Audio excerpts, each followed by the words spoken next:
সফলতার কোনো শর্টকাট হয় না, হয় অনেক কাঠখড় পুড়িয়ে জীবন যুদ্ধের প্রতিটি অধ্যায়ে নিজেকে প্রমাণ করে করে একটু একটু করে আপনি সফল হবেন, একটু একটু করে আগাবেন। ইটস এ জার্নি, এটা কোনো ডেস্টিনেশন নয়। এবং সফল হওয়ার পথ পরিক্রমায় কোনো লিফট নেই, সিঁড়ি বেয়ে উপরে উঠতে হয়। কি বেয়ে? কিন্তু আমরা সফল হতে চাই কিভাবে? ডাইরেক্ট 100 তলায় আমি সফল, উপরে সবার উপরে আমি, এইভাবে চাই সফলতাটা।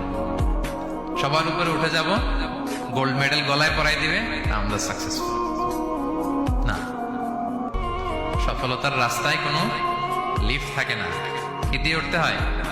সিঁড়ি বেয়ে ঘাম জড়িয়ে উঠতে হয়। দেখেন, শুধু আলোর মুখ দেখার জন্য মায়ের পেটে আমাদের কত সময় লাগছে বলেন তো?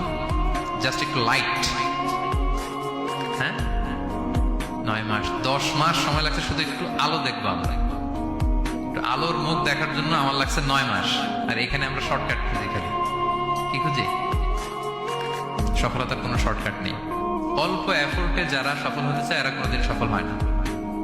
ইউসুফ আলাইহিস সালামের জীবনীটা একটু খেয়াল করেন, একটু একটু করে তিনি সামনের দিকে গিয়েছেন এবং সবশেষে ইজিপ্টের ফিনান্স মিনিস্টার হয়েছে।